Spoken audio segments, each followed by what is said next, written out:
Raina Troy Hotline. Alicia, Michael, what's going on? We know you have takes. We have takes. I'm actually surprised that your rant line, rave line, whatever, isn't completely full. Why can't we just win a game? Can I blame Michael Castillo for this? Can I blame Bob Connolly for this? Could I put on a zebra shirt and just go out there? Scratch, claw, up against the wall. Can't explain it what I'm feeling right now, guys. I can't believe it. Let's open up that race line. Woohoo! Oh, I can't believe USC has hired Lincoln Riley. Oh, yeah.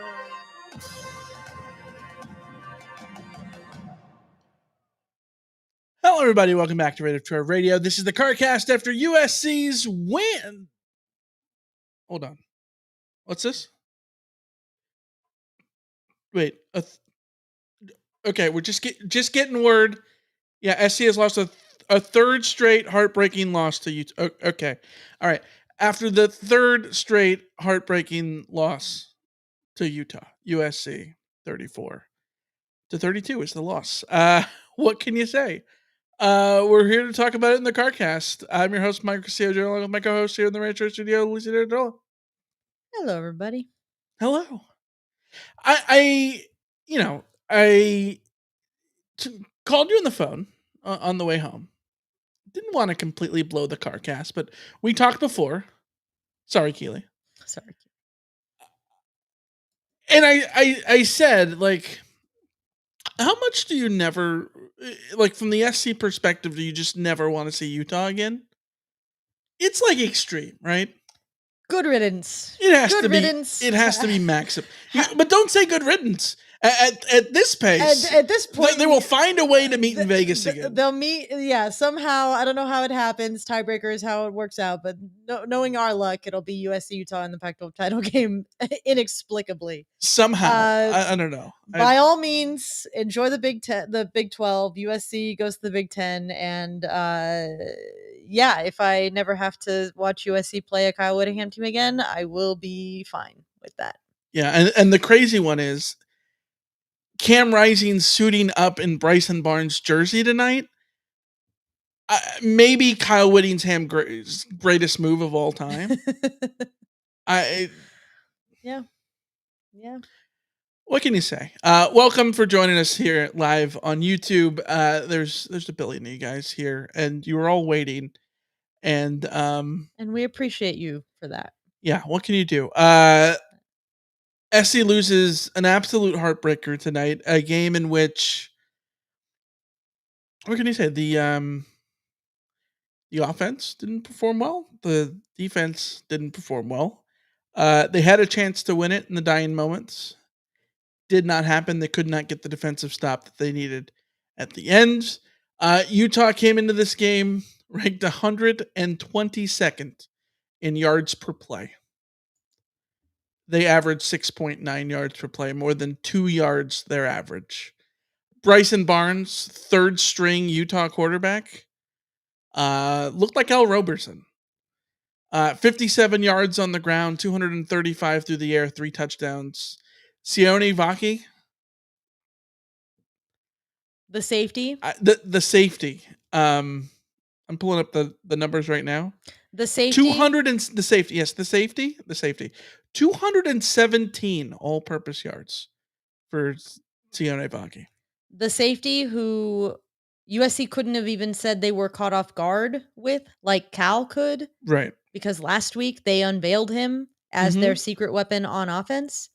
So USC knew that was coming and still designed a defense that on multiple occasions would have Braylon Shelby one-on-one with Vaki, because that's a good idea. Yeah, it's not once but twice, by the way. Yeah, twice. Okay, let's talk about the Braylon Shelby thing. The first time it happened, horrible matchup.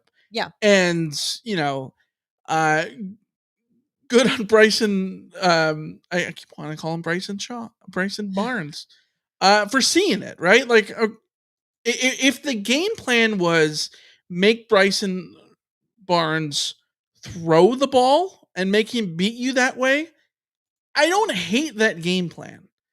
going into a game where you're bringing Caleb Williams to the table, right? Like, if that's what the game plan was, okay. You get beat on it the first time though, and then it happens again in the second half. Like, there's no in the fourth quarter. There's no excuse for the second time, right? No, which is why okay, this is a very weird game. This is such a weird game because on the one hand, I could sit here and argue that USC's defense is the only reason they were even in the game. Oh, it absolutely is. That's the irony. Kalen Roby scores a pick six to put USC straight back in it after they're down by two touchdowns. They are getting the stops that they need to get in the middle quarters when USC's offense can do nothing. They are being aggressive and getting to the quarterback and making run stops and getting big drive stops. They gave him 247 on the ground. I don't know. We can talk a lot about the run stops. But remember, this is only part one of a two-part statement. Oh, sure. I'll let you keep going. Part one of a two-part statement. There were a lot of things to like about USC's defense in this game in sort of an individual bubble. Part two of the two-part statement is, even with all of those individual things to like, even with all of those things that are like, okay, the defense was keeping USC in it, they were making plays, all that kind of stuff. This was a horrendous defensive performance. Like, horrific. Yeah. Because of the context of Utah's offense. The context of Utah's offense is an offense that can barely score 14 points. That isn't putting up numbers on anybody, that isn't scoring 30 points on anybody, that is doing very, very little at any point in any context for the entire season. Yeah.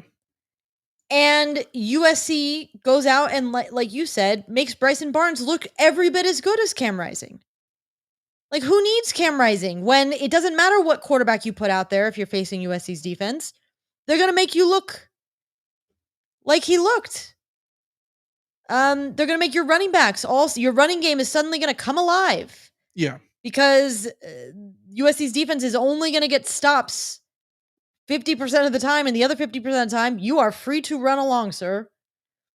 Because half of the time there will be a missed tackle, or a bad fit, or a bad angle, or name a million things. But it's what the defense is. It's what we've come to expect from the defense. And the one thing that I want to say about the defense that I will continue to say, if you want to have a sense of not complete just desolation after this game, is say what you will about the defense and how terrible they are most of the time. These dudes go out there and fight. Like, they're fighting hard. Like, it's sad watching this defense because it's not like they're not out there trying. That's one of the great ironies of this game. Is SC is, a minute 46 away from, well, I guess a wide field goal away from us sitting here and saying, maybe this is the moment that they needed to turn things around. Maybe it's look at the way Washington's playing tonight against ASU. Anything is on the table. SC gets through Utah. Maybe this is I joked about it on Twitter earlier that they needed the Chris Richard pick six moment that Pete Carroll got in Tucson against Arizona, and that's what spearheaded everything. They needed sort of that moment on defense. And you could sit here and say, well, maybe that was it with the Kalen Bullock pick six. And, the Zachariah Branch with the big return, and then Caleb Williams came through in the clutch, and the heart and the fight on spirit that this team has. I think all that stuff can exist still, but still losing the football game just sours so much of it. When you look at Trojans have 2 losses, one in the Pac-12. It's going to be very difficult to get to the Pac-12 championship game because you always should have had it in your mind that a split of the Oregon-Washington schools was probably at least a likely scenario. Now you would need to win both of them to get to the Pac-12 championship game, which is a extremely unlikely scenario. So it's like the season absolutely to the brink. And you sit here and you can look back at all the things about how SC got to this point. How did they lose this game? They lost it by chasing the points in the third quarter and early in the fourth quarter on a 2-point conversion they didn't need to do. To me, that is the egregious call. That is the egregious. It's 34-34 if they don't chase the points. This is on Lincoln Riley 1,000,000%. Yeah. And I would continue to say this, having watching the amount of college football that I watch on a Saturday. I'm there from 9 a.m. to 11 p.m. with full just every game that's on. I'm trying to watch it. Game management is terrible. Everybody is terrible. No one makes the right calls most of the time. Like, coaches suck at this. Yeah. But the one thing that I wish coaches would embrace, that is very simple to embrace, is a keep it simple, stupid mentality of do not chase a 2-point conversion until you must score a 2-point conversion in order to stay alive in the game. Yeah. Do not chase a 2-point conversion until you have to take a 2-point conversion. And that lost USC the game in a lot of different ways, because if they don't chase those points after the pick six, which for the record, I know it's Kalen Bullock. I was making a Nickel Roby joke. It's fine. They don't chase those points. They take the point. They don't have to chase another 2-point conversion later. They take the point. Utah, at best, can tie the game with a field goal. You go to overtime, and if you're USC, given the momentum of the game, you have to feel pretty good about your chances in that overtime. So terrible, horrible, no good decision. Do not chase the damn 2-point conversion points ever. Just learn that very simply, and you will win more football games than you lose in those scenarios. Sorry, go ahead and say your piece. Yeah, Richard in the chat says that the too early wasn't insane given the pace of the game. Obviously wrong in hindsight. I'm of the mind that you don't go for two to you go for two at the very end when you need it. Yes, I agree. You also make things a one possession game when you absolutely need it to be. Like you keep it a one possession game, right? Like if you're down 11 and you score a touchdown, don't go for two. Make it 8 so that way it's a one possession game, because then suddenly if you're down 11 and you miss it, suddenly you're down you're down what 5 4 You just don't know if you're going to score. Like if you still need to score, then just leave it at that. Like no matter what, you have to go out and score something. Like, yes. Don't pigeonhole yourself into losing points because you're trying to gain them to pick them back up. And I get it. It's not necessarily the most egregious 2-point decision that I've ever seen. It's not a situation where even every coach out there wouldn't also make a similar decision. But I am a huge proponent of not, number one, don't chase points, and number two, take the points. Always take the points. Yeah, you never know. You might end up with a field goal later on, and then that field goal might change your calculus later, or you might end up with a touchdown later on, and that might change your calculus. Like, just don't make it too complicated. Take what points are available to you if you can afford to take those points. That's just where I'm at. Yeah, I saw in the chat that did the analytics say to go for maybe, but like I'm all for analytics. I'm all for analytics in every shape and form, with the exception of two things that drive me nuts. One of them is the decision to go for 2 or not. While I'm a proponent of going for 2 probably more often than most, this is one that I wouldn't have done. The other one, the flip side of it, not that this is a baseball podcast, but sometimes you can keep Blake Snell in the game.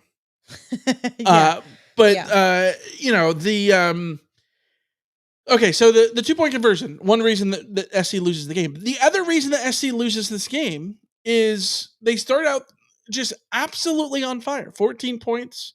They pass what Utah was only allowing 12 points a game coming into the game. And SC absolutely comes back and comes out of here 14 points immediately in the first half. In the first quarter, and everything is rolling. SC is running the ball down Utah's throat with Marshawn Lloyd. Suddenly, 100 yards of rushing in the first quarter when Utah only allows 66 per game, and then something happened. I choose not to run. And I don't quite get completely why. I think I get part of why, but not completely. SC in that first quarter, like I said, 10 rushes for 10 rushes for exactly 100 yards. They finished the game with 23 rushes for $145. 10 of those rushes were the quarterback, for the record. Yeah, it's so in reality, USC handed the ball off to running backs 12 times. Yes, after being able to rush for 100 yards in the first quarter. Both of those running backs averaged 6.2 and 12.3 yards per carry.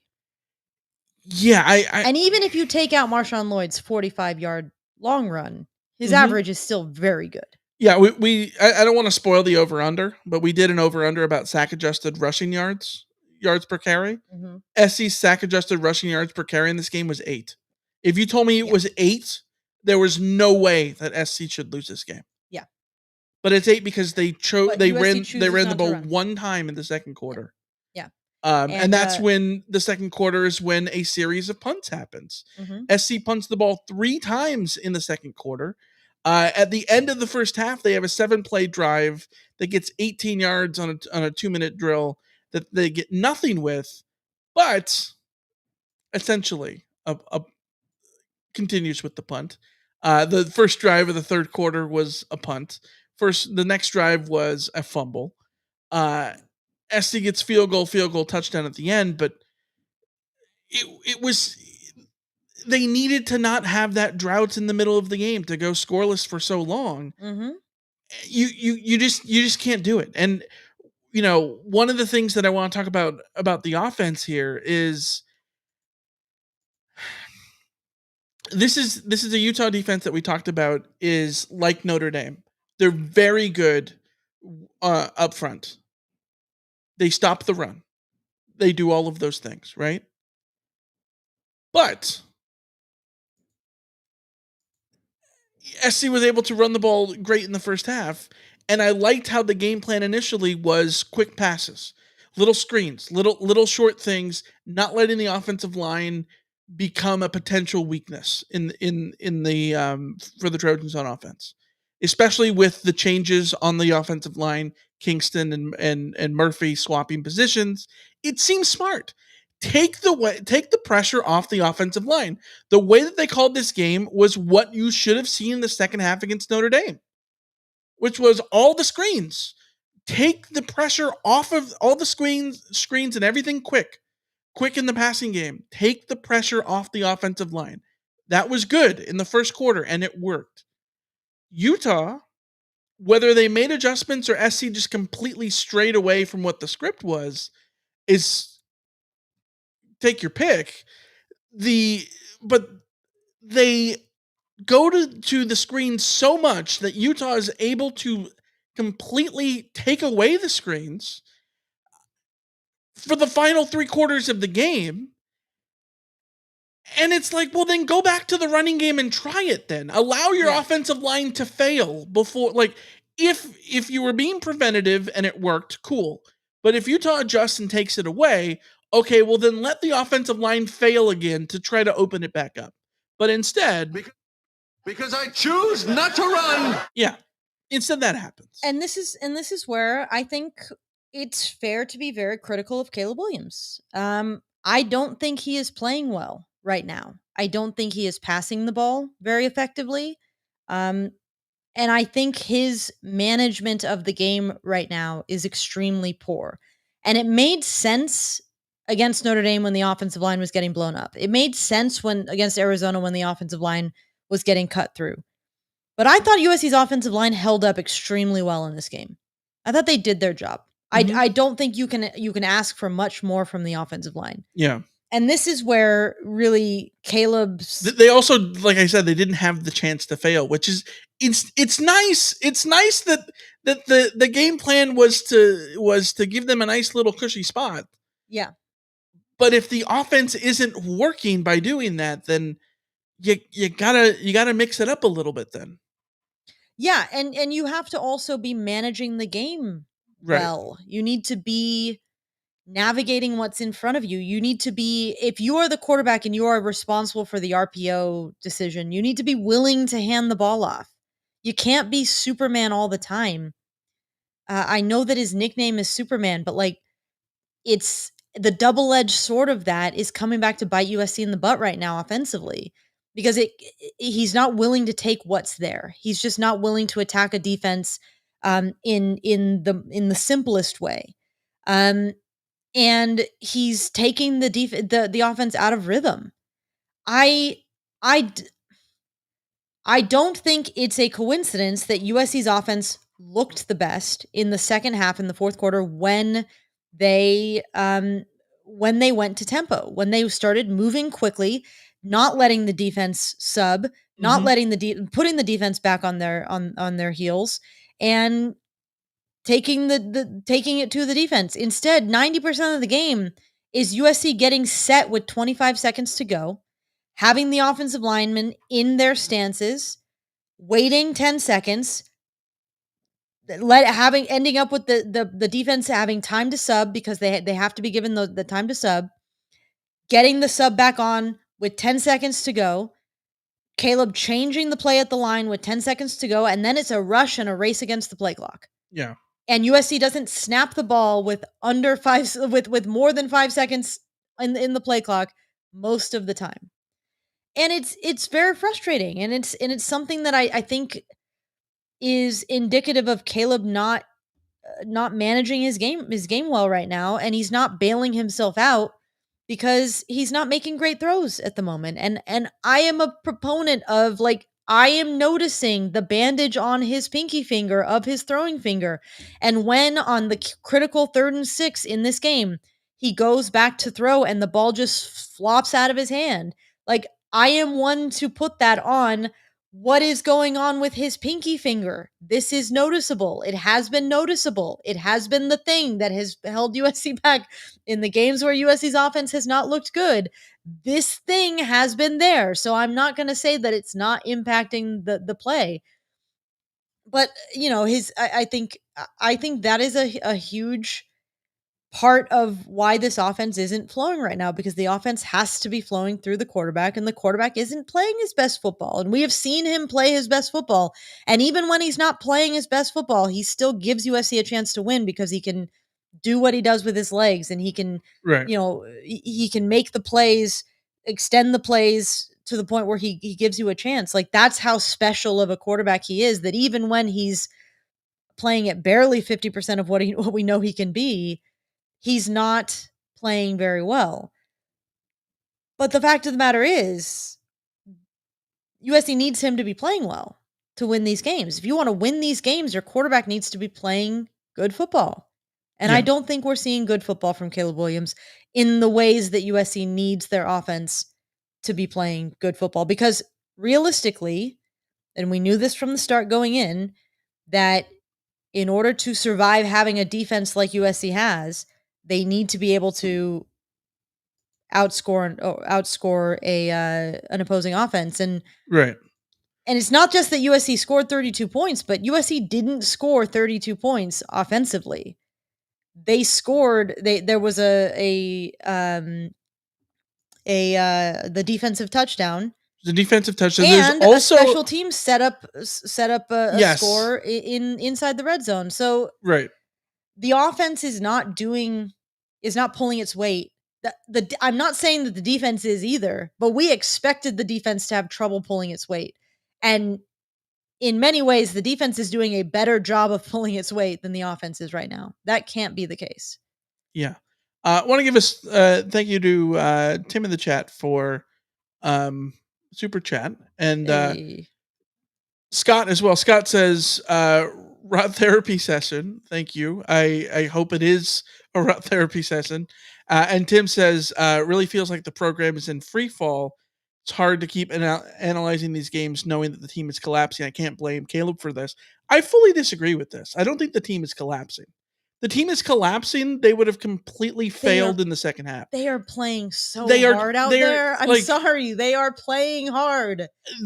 I absolutely think that they are playing for each other when you see them still rally at the end there for some, like, there were a million reasons in this game for them not like to give up, and they didn't do that. I think that the team is in free fall in the sense of momentum is completely sliding away from them, and Lincoln Riley's got to find a way to stop it. You talk about Caleb Williams not making the right decisions and the right throws and that stuff, and I have a hard time putting it on Caleb. For one, we don't know the severity of the pinky. Lincoln Riley was asked about it this week, and he said it's not a big deal. But we've seen a couple of throws that just, there was a throw to Branch down the sideline on the right tonight where he sort of air miles Branch. Is it a route that Branch went a little too shallow and Caleb thought he was going to go deeper? Maybe.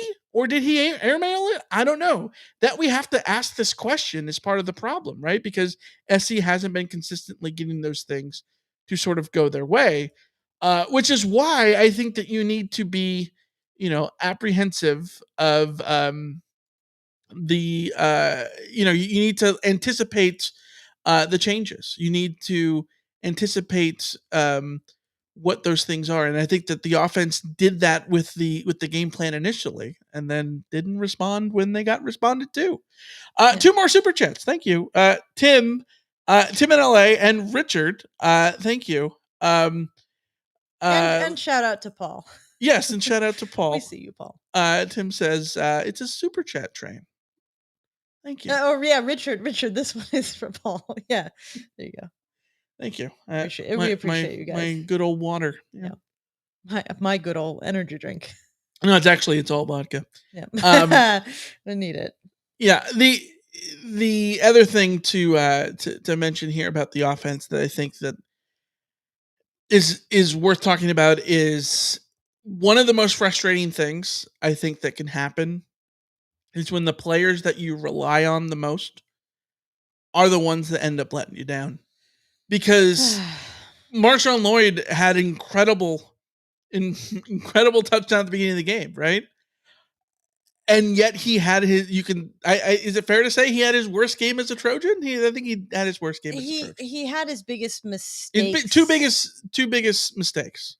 Absolutely. Yeah. With the fumble drop that ended up getting ruled in his favor to be a drop, and then the fumble. The fumble drop that was ruled a drop. I don't think he ever caught it. That's tough. I mean, he's trying to make a tough catch. He's trying to make a play. The frustrating part is that play, I think, had a chance to I thought it was a nice little dump off. I thought it was a nice play by Caleb Williams to find him right away. And that's a moment where I think you can credit the defense. They forced Caleb into a throw that had to be that high and had to make it difficult for his running back. And the running back tried to make a leaping catch and didn't quite get it to go. So, that happens. The fumble is unacceptable. You cannot fumble. Just like no blocking, no Rocky. If you fumble, you sort of forfeit your right to ask for carries. Yes. In the game. But also, like, that doesn't mean that you shouldn't recognize that Marshawn Lloyd and Austin Jones in this game were weapons that you could have utilized to settle things 1,000% down more on offense. Yes. And that both of them should have gotten more carries despite the fumble. Yeah. Absolutely. And I think that this is part of the tough part is, like, we talked about it last week with the Notre Dame game. You don't expect the guys that you lean on, the guys that have been, prime example, the Bear Alexander penalty at the end, right? Like, he's been such a stalwart on defense that you've been relying on him. And when it's the guys that you rely on that make the mistakes, it burns, because like, you can't be overly critical on them in the sense of like, they sort of earned their mistake by making every other play before that. You know what I mean? Like, not that they earned their mistake. You know what I mean? Like, but you know, when you're out there making it's plays, just a bad time. Yeah, the way that Bear Alexander plays has been impactful for USC's defense. You want to see him clean up those plays, but like, those plays aren't the end. Like, you don't yank him out of the game and never let him play again. The bad one was the unnecessary roughness after the whistle that is completely boneheaded. Like, that's the kind of play that, Bear, you cannot make that play. That is completely outside of the realm of you going out there and trying to make plays. I am much more sympathetic with him with the roughing the passer call, which is a function of just today's football, where defenders are put in situations where they literally cannot do the right thing, because if you're a defender in that situation and you're trying to leap to try and to put off the pass, and then you happen to be tall enough that you run into the quarterback, then you get a roughing the passer call. To me, I know you don't like talking about refs, and I'm not blaming the refs for USC losing. USC lost this game because they lost the game. But that roughing, that targeting ejection is impactful, and it's ridiculous. Yes. That is not targeting. I'm so, like, to eject a player for an incidental face mask to face mask play where a defender was leaping in the air to try and bat a ball out of the air. It's like running into the kicker. Like, yes, throw the penalty if you need to throw the penalty, but to eject the most important player on defense for USC in the game on the final drive of the game. Well, it shouldn't matter the importance. But no. But to eject a player for that it's bullcrap, and it sucks, and I hate it, and boo to the refs for impacting the game the way that they did. Again, that's not an excuse. That's not saying that USC only lost because of that play, but like, also boo to the refs. Don't ruin the ends of games by making those stupid, silly calls, which, by the way, looks stupider and sillier because they call that targeting and then let Zion Branch get away with what he did to Bryson Barnes a few plays later. Like, do I blame Larry Scott for this? It's absolutely batshit, and it pisses me off that like that these things happen, and it's just like, oh well, we're the refs, so blah blah blah blah. Like, I'm very frustrated by that. I think that sucked. That absolutely sucked. I cannot pretend to understand what targeting is anymore, or what pass interference is. But given how pass interference has been called, I'll give you that was pass interference. But I wouldn't say that on Taj Washington. No, not pass interference. Roughing the passer. Sorry. Yeah. My brain's not there. Roughing the passer. On the last play, on the last drive. But targeting. What is it? Yeah, I agree. What is he supposed to do? Eject a kid for that. That's I agree. Stupid. I agree. Ejections in general are dumb. Eject a player who's out there headhunting and actually trying to injure other players. By all means, eject. Yeah. Don't eject a dude who's just trying to make a play. Like, yeah, that's so stupid. And I think that the tough part is when you look at SC over the years, how many times have these last minute drives? Well, it's always a freaking rush. There's always a penalty. There's always a penalty. Rushing the passer when it's Utah. The Texas game of the Rose Bowl, no one ever talks about Darnell Bing's late hit on that drive. Yeah, that was devastating. Yeah, it would have taken away a fourth down. It would have been on Texas' side of the 50. Then the Stanford game in 2010, Gallipo gets dinged for a late hit. Mm-hmm. That allows Stanford to come down and kick the field goal. Yeah. Tonight was just another one of those, and it's just brutal. It's brutal because obviously SC benefited from those kind of calls in the Rose Bowl against Penn State, but like you don't want to see I don't want to see opposing players you get don't want to see ejected for penalties that either. decide those things, right?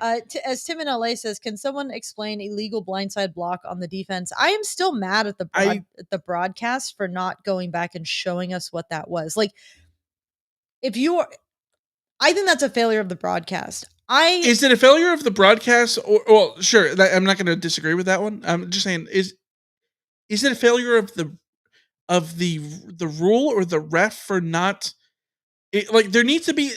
Is there a subheading of the rule? Like, is there a better way to just to explain what the thing happened? Yeah, like could they say, you like, know what I mean?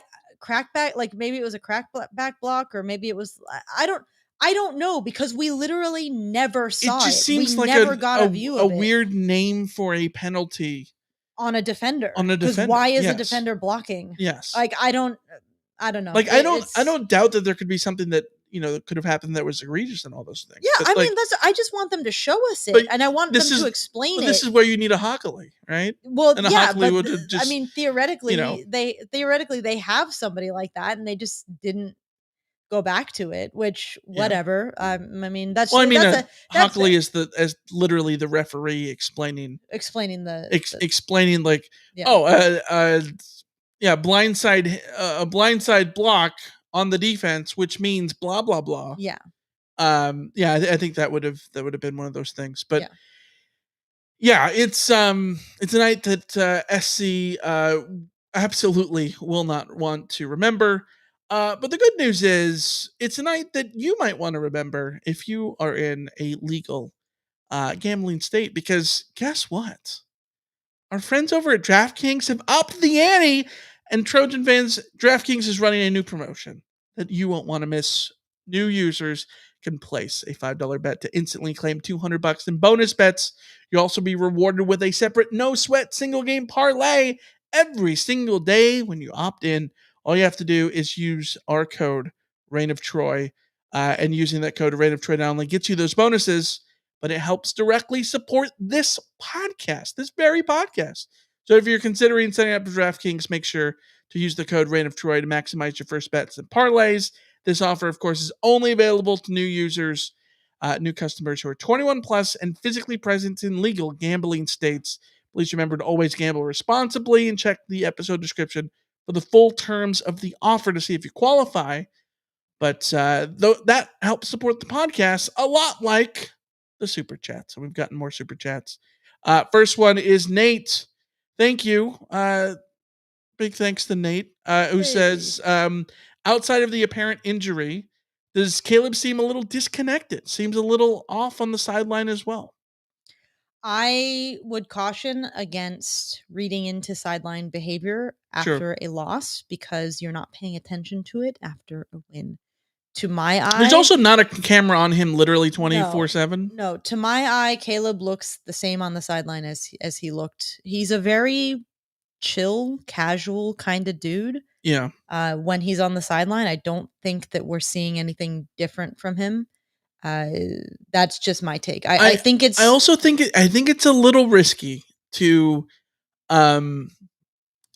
sort of judge body language in general, because everybody's a little bit different. I just always remember people getting mad at Barkley laughing on the sideline while USC was getting beat by Oregon not Oregon State. It was somebody. It was Barkley. He was smiling and laughing. That was the game he got hurt. He wouldn't be laughing. And people freaked out about it. It was just like, guys, it's not that deep.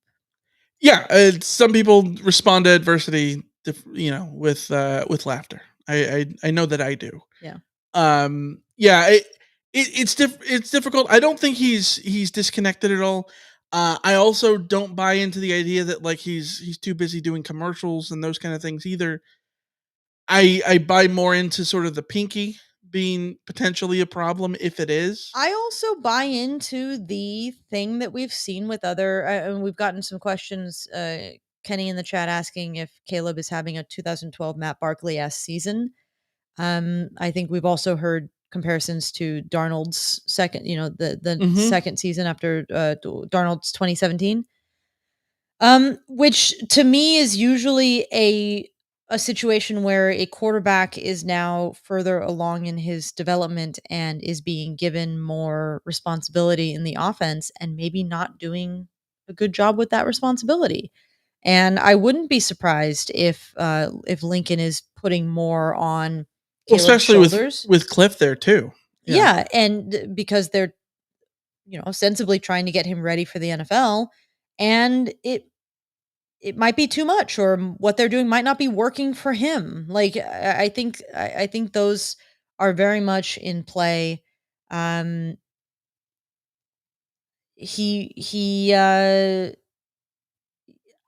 I buy into the idea that he's maybe thinking too much or pushing too hard or trying to do too much all the time, which may have worked for him in the past, it may be that he was doing the same thing. It's just that the throws were coming off because he didn't have a weird thing on his pinky, or because he just happened to be throwing with more confidence, or any number of factors. I just think he's trying to do too much, and it is resulting in less.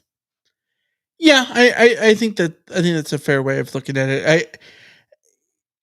I think a lot of things on offense need to be sort of, I would say, simpler, but I also think that they were almost too conservative on offense tonight. Well, I don't know if you can say that. I think going all in on the screens was too conservative. Yes, yeah, that's fair, but like just run the damn ball. I mean, sure, yeah, no, I agree. There are better ways, but I think to that would have been the risky option, right? Because in the sense of, okay, that this is the number one rush defense, but like, it's okay. It's okay to fail at running against them. Yeah. But like, let them make you fail first before not doing it anymore.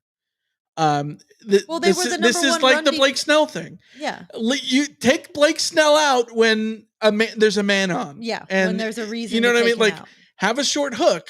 Yeah.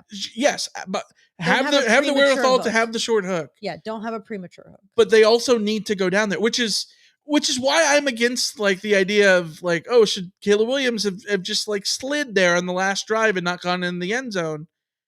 No, because you still have to score the touchdown at the end, even if it's just going too quickly. So, because you still got to make Utah drive down the field and kick the field. The sad thing is that this is twice now in Caleb Williams' career that he scored too early against Utah. Yes, but last year was entirely different. Yes, but entirely different. He shouldn't have to. If anything, you can say Cam Rising scored too early. Yeah. SC didn't score with the time that they had on the clock, but like what it comes down to is Caleb Williams shouldn't have to decline to score in that situation because his defense can't get a stop. He shouldn't have to do that. Well, they shouldn't be in a position to where they have to, pull it out of their ass. You also, quarter, just right? look at what happened at the end against Arizona. Like, just because you're down at the goal line doesn't guarantee that you're going to get the points you need. USC needed a touchdown in that situation. Right. If he doesn't score there, I was worried that Zachariah Branch being unable to score there might result in USC getting into trouble in the red zone and then ruining, not finishing that punt return off with a touchdown kind of thing. You have to, like, if the touchdown is there for you to score, you have to score the touchdown. Yeah. It's the difference between it's a go ahead touchdown. It's not a luxury touchdown where you're up by 3 and the only thing you need to do is kill the clock. Then we can have that conversation. But when you are trailing and you need a touchdown, you have score to when you score that score. touchdown. Yeah. It just sucks that it happened on the first play. Like, it would have been nice if USC had run the ball 3 times and then had that happen, but you don't get to pick and choose. Let's say Caleb Williams slides, doesn't score, and then SC gets stopped on a 4th and goal. Yeah. Then Caleb Williams is, oh my God, the worst player that's ever played lived, and gets completely slated and everything like that. Yeah. I just pulled up last year's Utah SC box score. It would have been crazy if SC would have won by 1 point this year when SC lost by 1 point the Utah last year, but alas. Anyways, SC scored last year. You said they scored too early? They scored with 6 minutes and 15 seconds left. Well, that was on too an early. 11-play, 90-yard drive that took almost 5 minutes off the clock. Clearly, I don't remember that game. Yeah, I don't think that qualifies there. Yeah, and Cam Rising scored with 48 seconds. Which, given the way that SC had, Caleb Williams had 5 touchdowns that game, I think you could have made the argument that was too soon, but SC could not do anything in those 48 seconds. Yeah, so let's open up the mailbag here and go to more questions that we've gotten. You've got mail. LA Fred, am I wrong for partly hoping Caleb was? Oh, here we go. It's literally talking about the same thing. I was going to slide down. Yeah, like we talked about. I think if you're playing in Madden, yeah, maybe you can do that, but you still have to score. Like you're down. If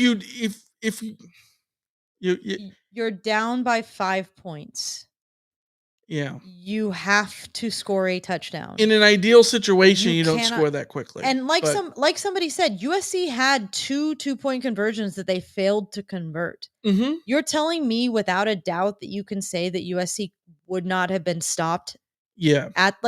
No, you have to take the touchdown there. SC had also not been in the end zone in 45 minutes. Yeah, it's not the wrong decision when you have struggled to score a touchdown since the first quarter. Yeah, you don't get to pick and choose how you score your touchdowns. No, you have to just take the score. And you have if this was 74-72, where you knew that no matter what, everybody was scoring on everything, maybe that's a different scenario, because I think you have more confidence too that you can get in the end zone. But yeah, you take it when you have the chance.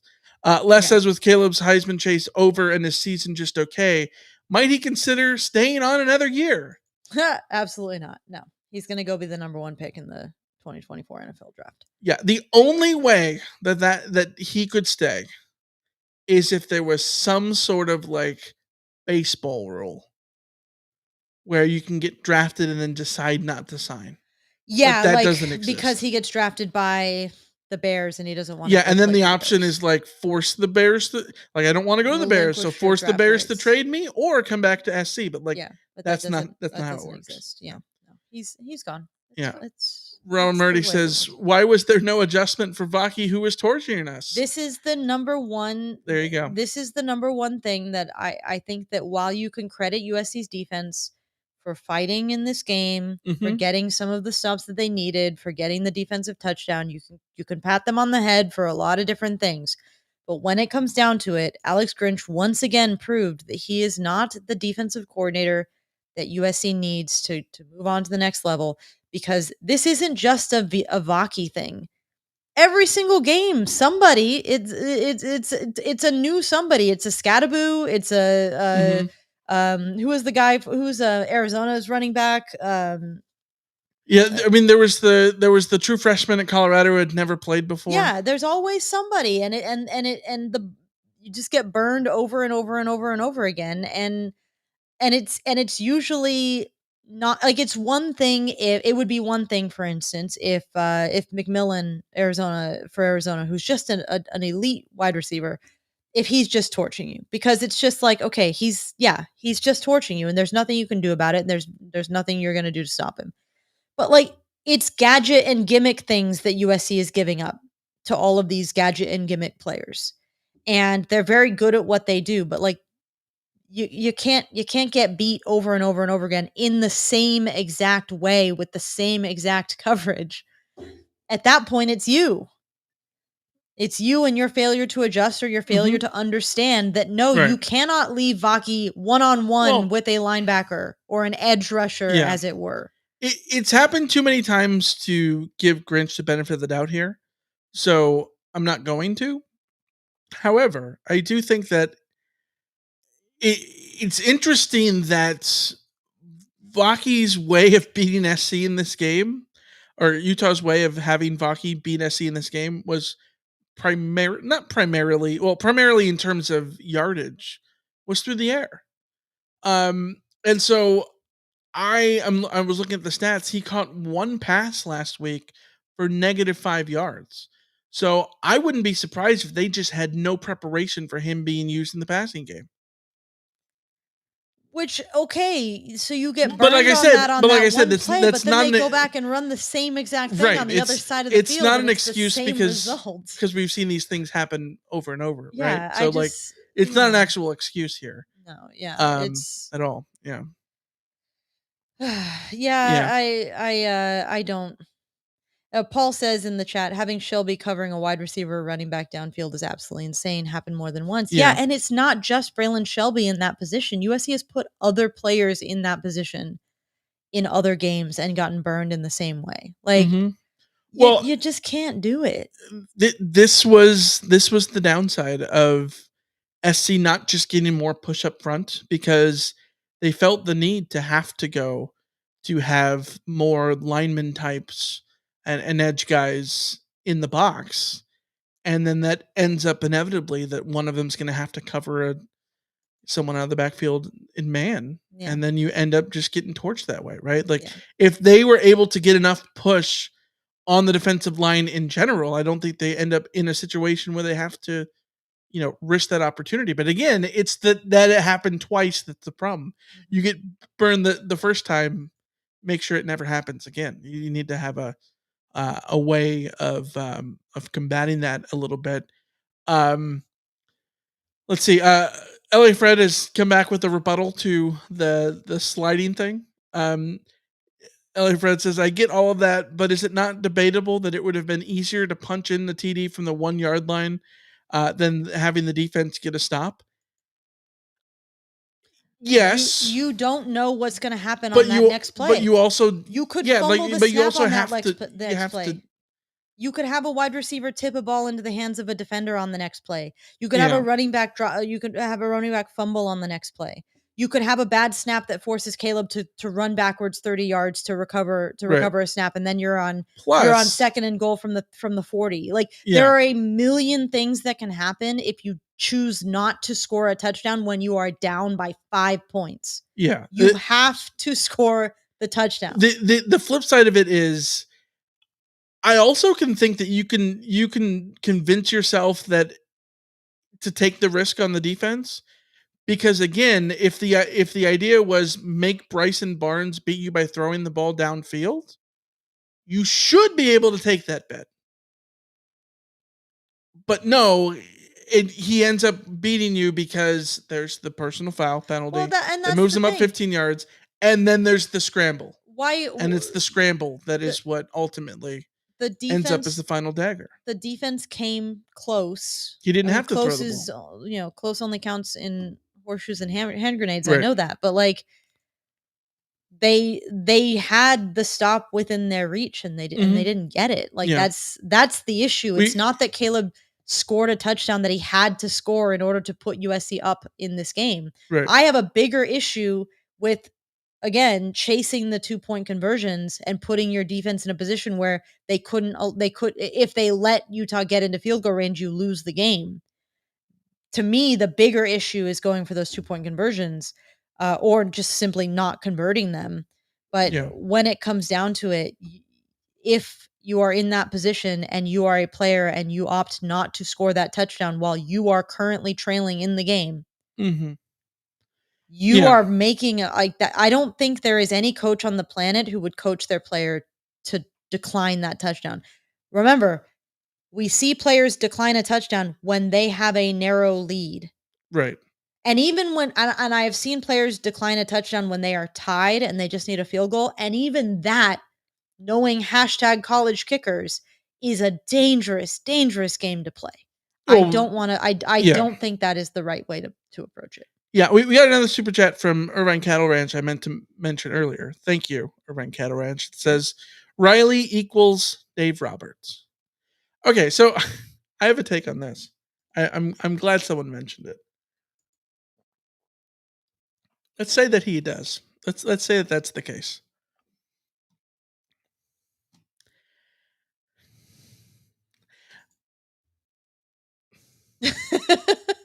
Get it out.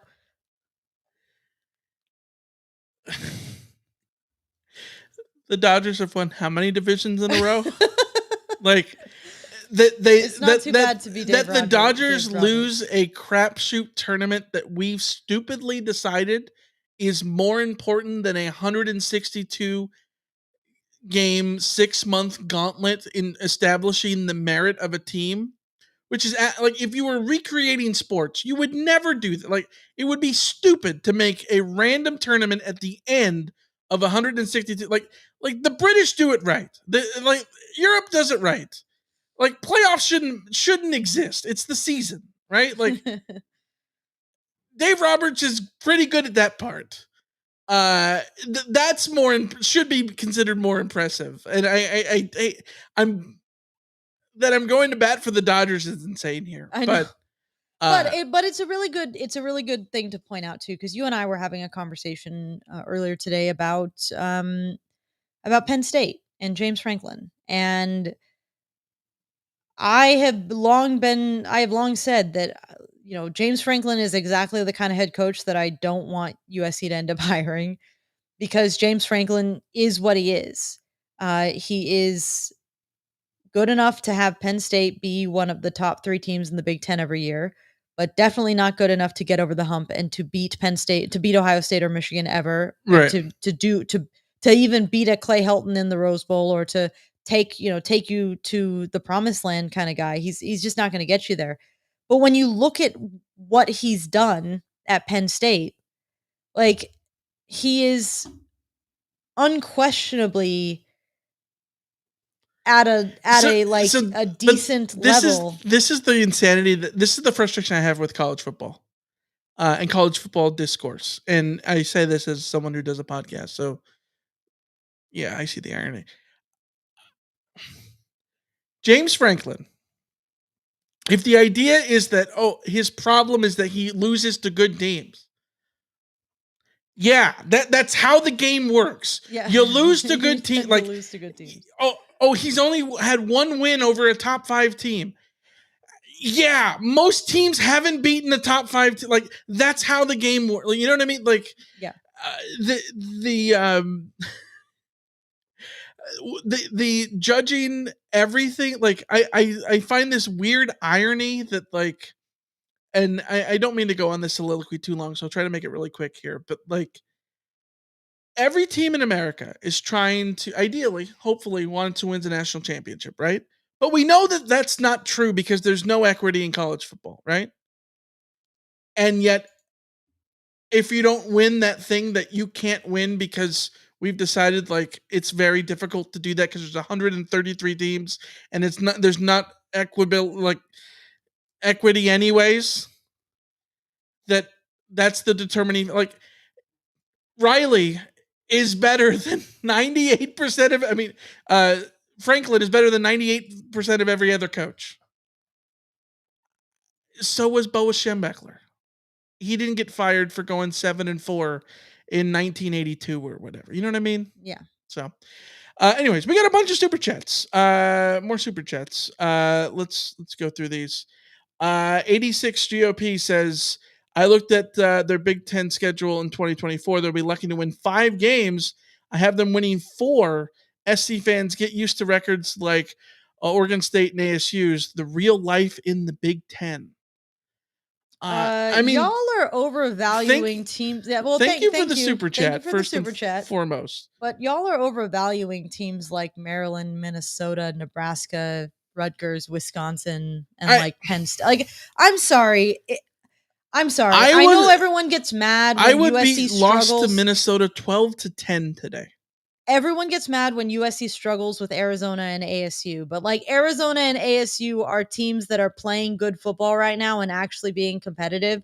And I look at the Big Ten and yes, Michigan and Ohio State, very, very good. Penn State, solid program in general. But like, you can't tell me that there's Maryland and Nebraska and Rutgers and Wisconsin are better than anyone that USC plays year in and year out in the Pac-12. Like, I'm sorry. Will USC have a difficult road to try and get over Michigan, Ohio State, Washington, and Oregon? Yeah, that's tough. But like, come on, guys. Come on. Yeah, I think that it'll be tough playing a lot of road games, and traveling across country and all those things, but I don't think it's overly different in terms of the competition. The Oregon, the Michigan and Ohio State of it all, and Penn State, you're not going to face You're them. not playing them all every You're not year. playing them every year stacked on top of each other either. Yeah. So, yeah, I don't know. All I know is Big Ten fodder is still Big Ten fodder, just like Pac-12 fodder is still Pac-12 fodder. Like I just think it's overinflating conference difficulty that there's no need to overinflate it. Yeah, I think the SC struggles against teams that are very good defensively, just like every other team struggles against teams that are very good defensively. And I don't doubt for a second that they're going to struggle against Ohio State and Michigan and Penn State defensively, and probably Iowa, etc. But like, just because every team in the Big Ten does play defensively, doesn't mean that they're all world beaters at it either. So many of their statistics are helping each other by not facing against great offenses. Yeah. So, let's see what else we got in the chat here. Let's see. Alien 55, did adding Kingsbury break Riley's brain? I mean, that's, who knows. I think there's a valid question to we talked about it earlier with the idea of, is Caleb taking on too much this year? In terms of his responsibilities and, wanting to look downfield and all those kind of things. And is there a world in which Kingsbury plays a role in that, as sort of like a personal mentor kind of thing? Maybe, but like, that shouldn't be a negative. Like, that should be a positive. If it ends up as a negative, then that's a wild miss. Like that is something that shouldn't, like, to have Lincoln Riley and Kingsbury as sort of like your two quarterback coaches. That should put you. That's a position of strength. It should be. Mm-hmm. In college football. But that's where I think that there's a world where the misstep is they're putting too much on his plate, or the way that they're packaging what they want him to do, that they are coaching it wrong, that they are delivering it wrong in a way that's not being digested, or that's being digested in the wrong way. There's so many nuances to coaching, and so many things that require there to be a certain amount of fit and chemistry between a coach and a player, to sort of, like, there's a reason that some players do well under some coaches and other players don't. There has to be a fit. There has to be an understanding there. And I'm open to a world where Riley and Kingsbury are asking something of Caleb Williams that he either isn't ready to, or isn't capable of, or isn't digesting well enough to execute properly. Like, that seems possible to me. Yeah, because I know that when I've learned things, or when I've had to apply things, the way it gets told to me matters. Well, yeah. That goes for everybody. And I this is why, like, I think that there's a lot of faith in Caleb Williams, and there should be, because he's a player you should put your faith into, and he's someone who I think absolutely warrants taking on as much as possible. At the same time, I think there should be more faith instilled into the running game and other stuff. So, Dave the Greater says, when your defense has to wear wristbands for play calls, your defense is too complicated. The defense was confused. I think that's just a normal thing, though. I think doesn't everybody wear wristbands? Super obvious that the defense is too complicated. Like, that might be the case, but I don't necessarily think it's just because of a wristband. Why is it that on every play it looks like Christian Roland Wallace is having a meltdown because something looks out of sorts, or something isn't being communicated? I don't know if it's a him thing or a somebody else thing, but there seems to be every single play where somebody is having a meltdown over, like, who is supposed to be covering who, and and all of those kinds of like it looks too complicated. The coverages look too complicated. The complicated coverages are why you end up with Braylon Shelby on Vaki. It's why you end up with the other terrible mismatches that we've seen in the past with players. I'm trying to think like Romello Height or whatever trying to run downfield. Height had a good game. Romello had a really good game. There were a lot of guys on defense. Again, I will not hear a single word saying that this team is not playing hard, that they are checked out or anything like that. Like that is absolutely not what is going on. But it just sucks because individual performances where dudes are stepping up or having a good game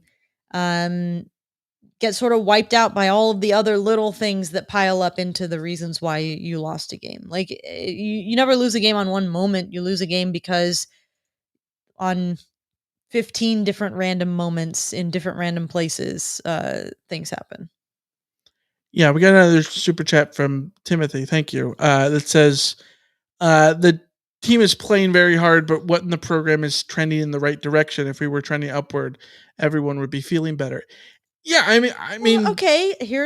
If the defense was straight up better, everyone would be feeling better because you wouldn't have to rely on Caleb Williams to be a great quarterback at every second of every game. Well, I mean, yeah, if the defense was, a world beater defense, then yeah, but at the same time, people in Ohio State fans want Ryan Day fired because the offense is not what it was before. Like there will always be something to sort of criticize if you're not winning games, if you're not consistently doing your thing. So like, what is trending in the right direction right now? I don't know. And that's a question that needs to be figured out, right? Like, well, okay, is the offensive line getting better? I don't know. Based on tonight versus last week, yes, but I'd also argue that the offensive line wasn't put in a position to actually truly see because there was a lot of preventative measures there, which, like we talked about, those preventative measures were a step in the right direction in a lot of and I agree the misuse of screens was an issue, but I did like the number of times that I saw USC holding back a tight end or a running back in protection. But also the most encouraging part of the offensive line performance was just that Utah was sending a 4-man rush and they weren't getting through immediately. Like the sacks in this game were all coverage sacks to my memory. So the offensive line clearly responded to last week. Everyone said that Utah's defensive front was going to do exactly to USC what Notre Dame did.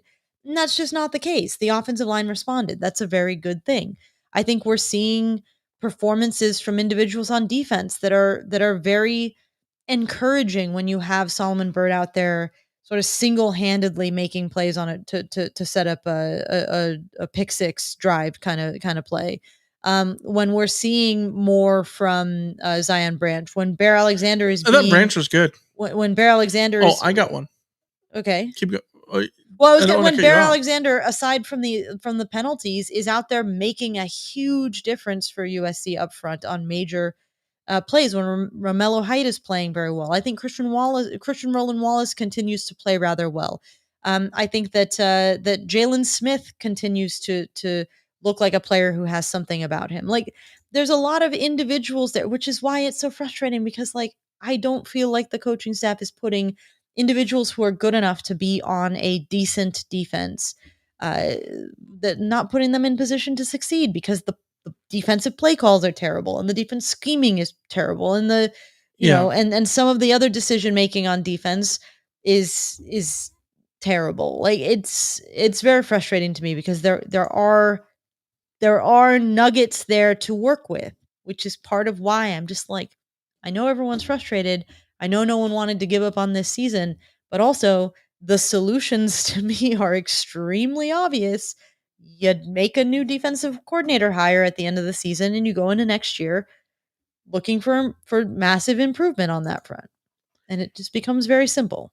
Yeah, I think one of the things that I think has trended up at least the last 2 weeks Mind you, I don't know if these are things that would, this needs to be the case for the rest of the year and needs to definitely be the case against Oregon and Washington.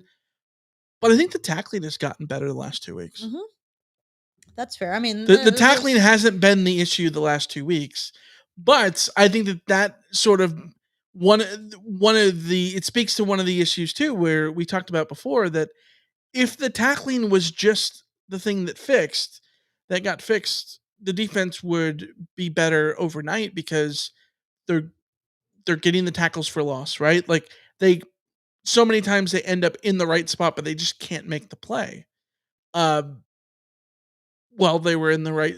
They didn't miss a lot of tackles tonight, and they still got absolutely, jiggle bagged on the defensive line when you give up 256 yards. Yeah. So, but on the ground, a lot of that to me is I don't think USC has any good linebacker play at this point. Like it's all just bad. I'm sorry. It just there's which is why it feels the weakest link on this defense is very clearly the linebackers, and it has been the linebackers, and it's not just this year. It's years prior. The linebacker play has been pretty darn bad for a while now. Yeah, and somebody's got to fix that. Yeah. USMNT in the chat says, "When is it time to shut down Caleb to avoid injury?" For the bowl game. We've got a long way to go until that point. The thing I will say about Caleb Williams is he is a competitor. I do not think that is on the table, but I also would not expect him to play in the bowl game, assuming that USC is going to a meaningless bowl game. Mark in the chat says, "At this point, would it be better to sit Caleb for the rest of the season in order to have a quarterback ready for the Big Ten next year?" Absolutely not. No. Also, one of the things about the Lincoln Riley, era, both at Oklahoma, was that there was a replacement for every quarterback. Like I get the concern that Caleb leaving, but I feel like a broken record at this point. It was Mayfield, it was Murray, it was Hurts. Oh God! It was then Spencer Rattler, who had 172 quarterback rating and won his last 13 starts. The horror. He's going to find somebody. You know what's weird?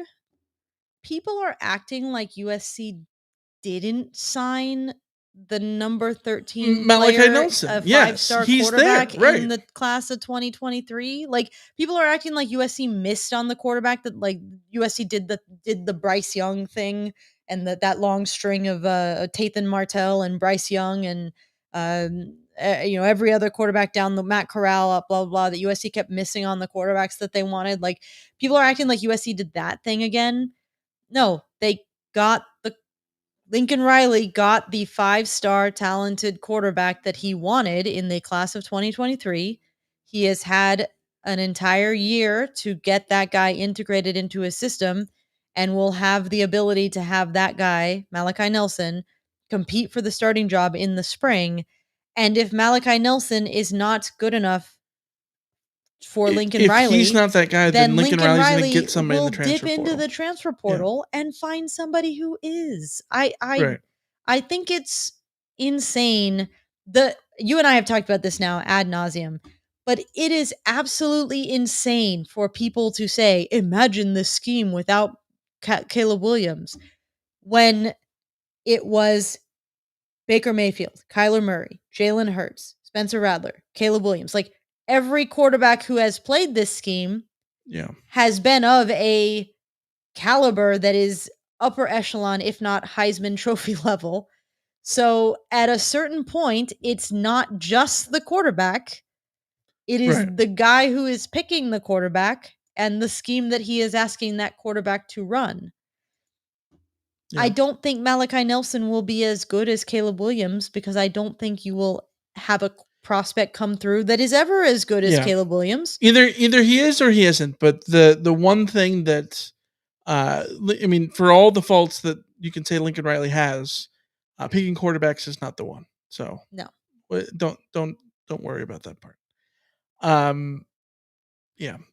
All right. I think that's gonna wrap it up for the old Carcast. We'll be back Monday night, 5 p.m. Pacific, as always, and then Wednesday to preview USC's final trip up the road to Cal next week, up in Strawberry Canyon, the final weekender. Trojans 6-2, looking to get a bounce back for that.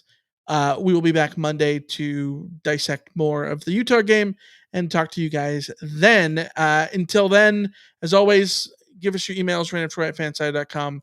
Phone number 818-643-7227 on the Rant Line. And you know where to reach us. So until then, see ya. See ya.